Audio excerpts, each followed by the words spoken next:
Hello everyone, and thank you for listening to my story. My name is Michael Davis, and today I want to share an experience that I'll never forget.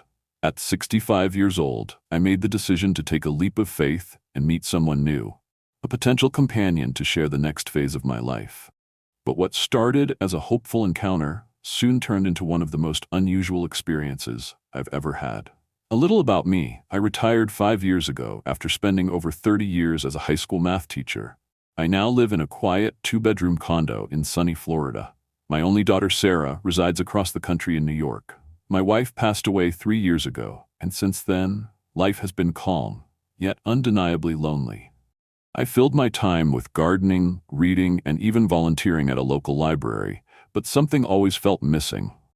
So, I decided it was time to seek companionship. Not necessarily marriage, but someone to share laughter and create new memories with. One day, my neighbor Linda, who organizes community events, suggested I meet Christine, a retired nurse who lived a few blocks away.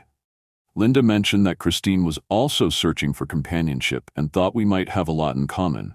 Encouraged by her words, I decided to reach out. After a brief phone call, we agreed to meet for coffee at a nearby cafe. As the day neared, I felt an unexpected wave of nervousness. Dating, or even the idea of it, felt unfamiliar after so many years. On the morning of our meeting, I rummaged through my closet twice before finally choosing a crisp white shirt and a blazer I hadn't worn in years. Arriving at the cafe 15 minutes ahead of schedule, I chose a seat by the window, ordered a cappuccino, and waited, feeling a mixture of excitement and nervousness. Right on time, Christine walked in with an air of confidence, dressed elegantly in a light blue blouse with matching earrings. Her warm smile immediately put me at ease. As she approached, I stood to greet her, and we exchanged polite introductions before settling into our seats. The conversation started effortlessly. Christine shared stories from her years as a nurse and her recent retirement.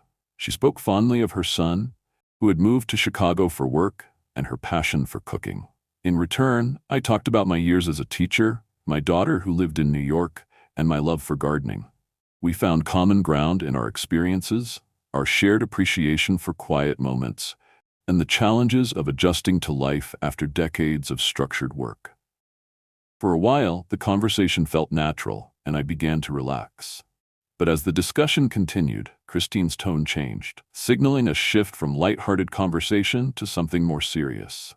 She leaned in slightly, her expression still warm, but now carrying a certain weight. She began by expressing her appreciation for my honesty and openness, qualities she deeply valued. Then she mentioned that she had a few expectations, 4 specific conditions for any potential relationship. At first, I found her directness refreshing. It seemed practical to be upfront about expectations rather than leaving things unspoken. But as she explained her first condition, my perspective started to shift. Christine suggested a 6-month trial period of living together. While unconventional, the idea wasn't entirely unreasonable. Living under the same roof before making a deeper commitment could be a practical way to see if we were truly compatible. However, what she said next completely caught me off guard. To move forward with this arrangement, she wanted me to deposit $20,000 into a shared account. This money, she explained, would serve as a commitment deposit, proof of my sincerity and seriousness about the relationship. She assured me that if things didn't work out, she would refund a portion of the amount, calculated based on the time we had lived together. As she spoke, a wave of emotions washed over me: surprise, confusion, and even a tinge of disappointment. $20,000. It wasn't just the amount, though it was no small sum. What unsettled me was the principle behind it. The idea that commitment could be measured in money made the entire situation feel transactional. I tried to keep my expression neutral, but my thoughts were racing. A part of me wanted to stop her right there and ask if she was serious, but I didn't want to come off as impolite or dismissive. So instead, I nodded, letting her continue, even though my mind was already tangled in uncertainty. Was this her way of ensuring financial security? Had she been hurt before and was now trying to protect herself? The more I considered it, the less sense it made. A relationship, especially at this stage in life, should be built on trust, mutual respect, and shared values. not financial transactions. I couldn't shake the feeling that her request had turned what should have been a natural, organic journey into a business arrangement. Whatever happened to simply getting to know each other over time, learning each other's quirks, enjoying shared experiences, and letting a connection develop at its own pace? This wasn't the kind of relationship I had envisioned when I decided to re-enter the dating world. As Christine continued explaining her reasoning, I found myself trying to understand what this condition said about her. Perhaps she had been hurt in a previous relationship, taken advantage of emotionally or financially, and this was her way of ensuring it wouldn't happen again. But even if that were true, it didn't change how I felt. The idea of beginning a relationship with a financial transaction at its core felt fundamentally wrong. It wasn't just about the money, it was what the money represented. If trust and sincerity needed to be proven with a deposit, what did that say about how she viewed relationships? I tried to see things from her perspective, but the more I thought about it, the more my doubts grew. At our stage in life, relationships should be about companionship, understanding, and mutual respect, not about meeting a set of predetermined conditions. Despite my growing unease, I chose to remain quiet and let her finish. I didn't want to be hasty in my judgment or dismiss her outright. After all, I had come here with an open mind. But as Christine moved on to her second condition, it became harder to imagine how these expectations could align with my own values. Without hesitation, Christine transitioned into her next requirement, speaking with confidence and certainty about what she wanted in a relationship.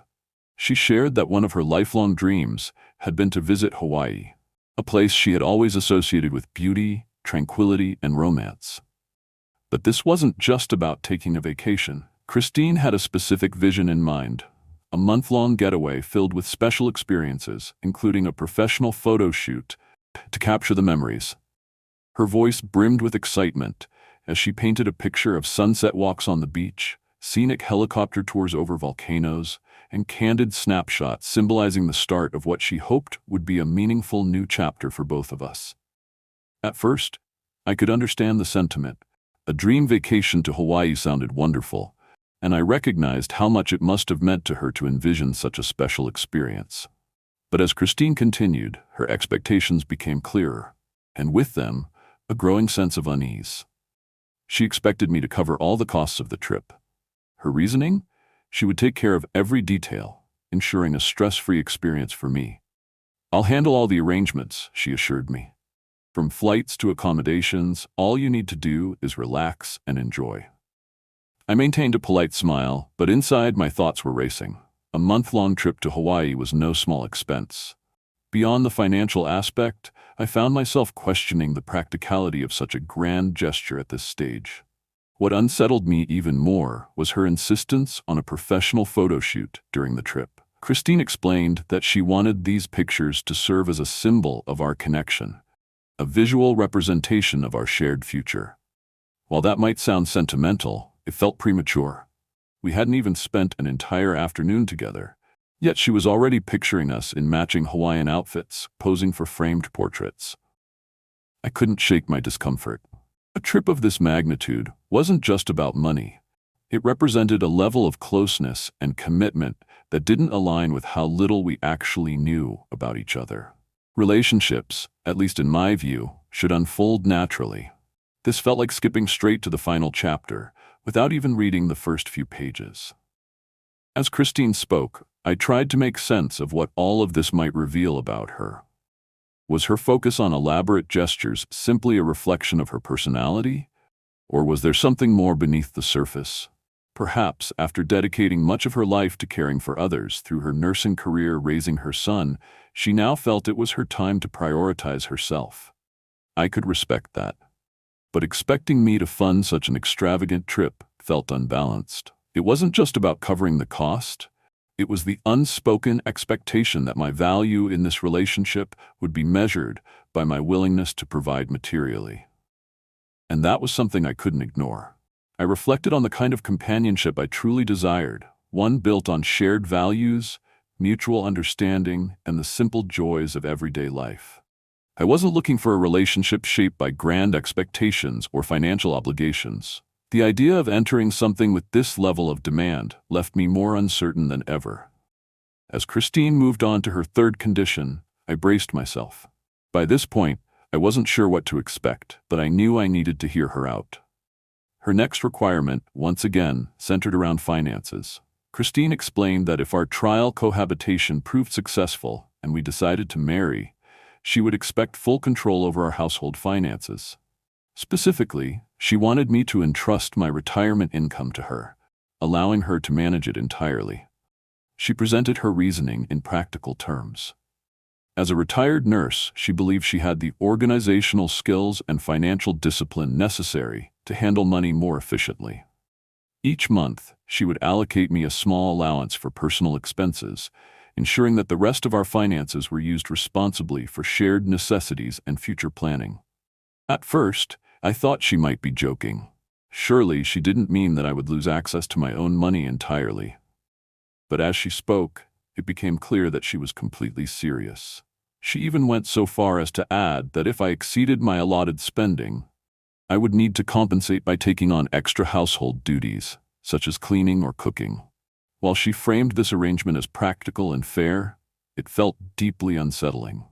Christine's first condition had surprised me. Her second had overwhelmed me. But this one felt outright controlling. The idea of handing over my hard-earned retirement income to someone I had only just met was not only unreasonable, but alarming. In my view, marriage, or even simply living together, at this stage in life should be about partnership. While it was natural for one person to take the lead in certain areas, finances should be a shared responsibility, not dictated by a single individual. A relationship, in my view, should have room for both collaboration and personal autonomy. The idea of relinquishing complete financial control clashed with everything I believed in. I couldn't help but wonder, what kind of dynamic was Christine envisioning? Did she see a relationship as a means to establish control, or was this her way of ensuring her own financial security? Either way, it didn't sit well with me. By this point, my instincts were urging me to politely end the conversation and walk away. And yet, I stayed. Partly out of curiosity, and partly because I didn't want to appear rude. Christine's unwavering confidence made it clear that she genuinely believed her conditions were reasonable, and I didn't want to embarrass her with a strong reaction. Still, I couldn't ignore the growing discomfort settling in my stomach. The more I listened, the clearer it became. Christine's idea of a relationship was vastly different from mine. As she moved on to her final condition, I felt my patience thinning. I did my best to remain attentive, but internally, I was already questioning whether any of this made sense for me. Christine explained that even if we moved in together or got married, she would require us to maintain completely separate bedrooms. She elaborated that, after more than a decade of living alone following her divorce, she had become accustomed to having her own space. Sharing a room or even a bed, she claimed, would disrupt her sleep and make her feel confined. She made it clear that this was non-negotiable. To her, it was an essential part of preserving her independence and personal boundaries. At first, I tried to see things from her perspective. It wasn't unheard of for older couples to maintain separate rooms, and in some cases, it could even be beneficial. But given the context of her other conditions, this demand only reinforced my growing concerns. It wasn't the condition itself that troubled me most, but the rigid, almost transactional nature of all her expectations. There was little room for compromise, and every condition seemed carefully designed to suit her needs, with little consideration for mine. As Christine finished laying out her 4 conditions, I found myself at a crossroads. I came to the realization that Christine's vision of a relationship was completely different from mine. I had entered this meeting with the hope of finding a genuine connection, someone to share quiet moments, mutual respect, and the simple joys of life. Instead, I found myself listening to a structured list of requirements that made me feel more like a business associate than a potential life partner. I reflected on the life I had built and the values I held close. After decades of hard work, I wanted my retirement years to be filled with peace, joy, and meaningful relationships. Christine's expectations seemed to go against everything I sought: kindness, trust, and mutual understanding. While I could appreciate that her conditions may have come from past experiences or a need for security, her approach lacked the sincerity and warmth I longed for in a relationship. When she finished speaking, Christine looked at me expectantly, waiting for my response. I took a deep breath, carefully gathering my thoughts before answering. I thanked her for her honesty and openness about what she was looking for in a partner. Then, as gently as possible, I told her that I didn't believe I could meet her expectations. Her expression changed, first to mild surprise, then to a polite smile. She nodded, acknowledging my words without argument or insistence. I offered a simple excuse about having another commitment and quickly brought the conversation to a close. As I stepped out of the cafe, I felt a blend of relief and disappointment. Relief that I had stayed true to my values and avoided a situation that clearly wasn't right for me. But also disappointment that what I had hoped would be a meaningful connection had turned out to be so far from what I imagined. That afternoon, as I sat on my porch with a cup of tea, I replayed our conversation in my mind. The more I reflected, the clearer it became. Christine and I were simply not a good match. While her conditions may have made sense from her perspective, they were not something I could accept without sacrificing who I was. Most importantly, I realized the value of trusting my instincts. While I could appreciate Christine's confidence and decisiveness in some ways, they didn't align with the values I held close: sincerity, humility, and a genuine desire to build something together, not separately. The experience left me with a clearer understanding of the kind of companionship I truly longed for. If I couldn't find someone who shared my values and outlook on life, I decided I would rather continue on my own than sacrifice my peace of mind. I reminded myself that solitude wasn't the enemy. On the contrary, forcing a relationship that didn't fit could bring far more stress than joy.